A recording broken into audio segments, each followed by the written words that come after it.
Perang Mangkunegaran, konflik internal di Kesultanan Mataram. Assalamualaikum warahmatullahi wabarakatuh. Selamat datang di channel kami. Pada video kali ini kita akan membahas salah satu bab penting dalam sejarah Jawa, yaitu Perang Mangkunegaran. Perang ini bukan hanya tentang pertarungan kekuatan, tapi juga tentang konflik internal yang terjadi di Kesultanan Mataram. Bagaimana konflik ini bermula, siapa saja yang terlibat, dan apa dampaknya terhadap sejarah Jawa? Mari kita telusuri bersama dalam video ini. 1. Latar belakang Kesultanan Mataram. Kesultanan Mataram pada abad ke-18 adalah salah satu kerajaan terbesar di Jawa.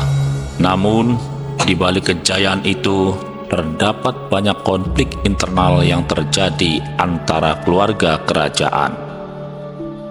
Ketegangan politik, perebutan kekuasaan, dan ketidakpuasan terhadap keputusan-keputusan istana seringkali menjadi pemicu konflik. Salah satu konflik terbesar yang muncul dari ketegangan ini adalah Perang Mangkunegaran, yang melibatkan Pangeran Sambernyawa atau Raden Mas Said dalam upayanya untuk mendapatkan pengakuan dan kekuasaan.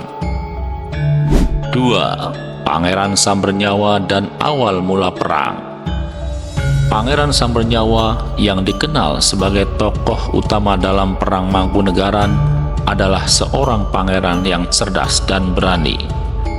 Namun, karena merasa tidak mendapatkan haknya dalam pewarisan kekuasaan, ia mulai menggalang kekuatan untuk melawan Kesultanan Mataram. Perang ini bermula dari ketidakpuasan Raden Mas Said terhadap Sultan Pakubuwono II yang dianggapnya tidak adil. Dengan dukungan dari beberapa kalangan yang juga merasa tersisih, Raden Mas Said mulai pemberontakan yang kemudian dikenal sebagai Perang Mangkunegaran. 3. Pertempuran dan dampaknya terhadap kesultanan. Perang Mangkunegaran berlangsung selama bertahun-tahun dengan berbagai pertempuran sengit yang terjadi di berbagai wilayah Mataram. Pangeran Sambernyawa berhasil menggalang dukungan dari masyarakat dan pasukan yang setia kepadanya. Namun, perang ini juga membawa dampak besar terhadap Kesultanan Mataram. Konflik internal ini melemahkan kekuatan Mataram dan membuat kerajaan tersebut lebih rentan terhadap campur tangan kekuatan asing seperti VOC, yang pada akhirnya turut memperumit situasi politik di Jawa. 4. Akhir perang dan berdirinya Kadipaten Mangkunegaran. Setelah bertahun-tahun berperang, akhirnya dicapai kesepakatan yang mengakhiri konflik ini.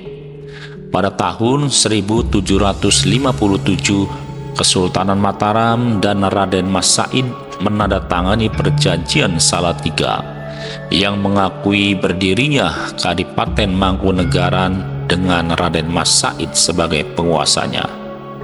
Ini menjadi akhir dari Perang Mangkunegaran, namun dampaknya terhadap Kesultanan Mataram dan sejarah Jawa masih terasa hingga kini. Kadipaten Mangkunegaran tetap menjadi simbol perlawanan terhadap ketidakadilan dan menjadi bagian penting dari sejarah politik di Jawa. Perang Mangkunegaran adalah salah satu contoh penting bagaimana konflik internal dapat mempengaruhi jalannya sejarah sebuah kerajaan. Perang ini tidak hanya mengubah peta politik di Jawa, tetapi juga meninggalkan jejak yang mendalam dalam sejarah Mataram dan Nusantara. Dengan memahami sejarah ini, kita bisa lebih menghargai warisan budaya dan sejarah yang ada di sekitar kita.